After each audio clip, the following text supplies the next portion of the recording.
सुमनसवन्दित सुन्दरि माधवि चन्द्र सहोदरि हेममयि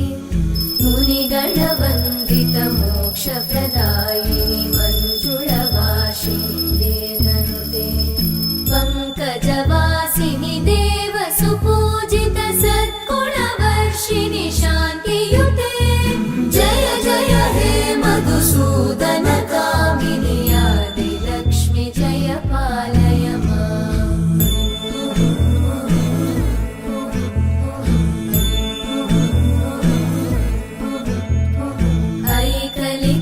ऐकलिकल्मषनाशिनि कामिनि वैदिकरूपिणि वेदमये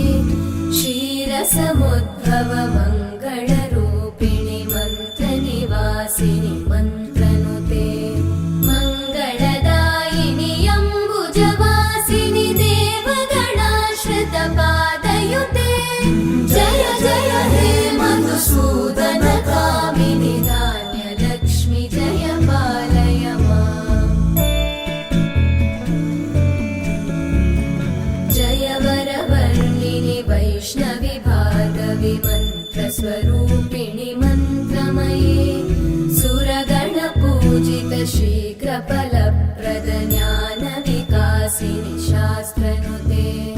भवभयहारिणि पापविमोचनि साधुजनाश्रितपादयुते जय जय हे मधुसूदन कामिनि धैर्यलक्ष्मि जय पालय माम्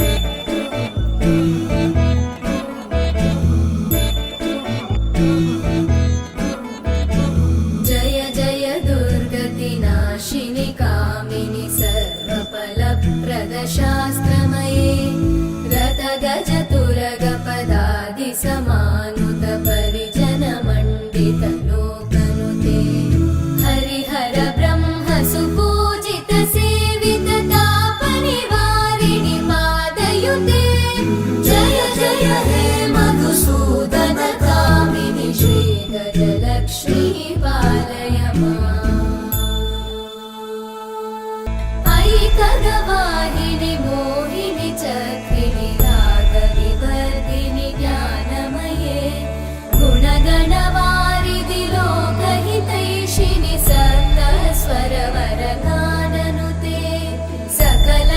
सकलसुरासुरदेव मुनीश्वर मानववन्दित पादयुते जय जय हे मधुसूदन कामिनि सन्तानलक्ष्मि पालय माम् जय कमलासनि सद्गतिदायिनि ज्ञानविकासिनि गानमये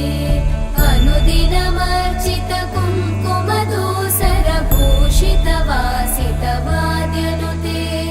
कनकधरा स्तुति वैभववन्दित शङ्कर देशिक मान्यपते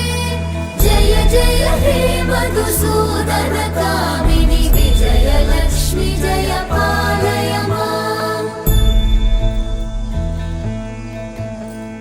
प्रणत सुरेश्वरि भारति भार्गवि शोकविनाशिनि रत्नमये मणिमय भूषित कर्णविभूषित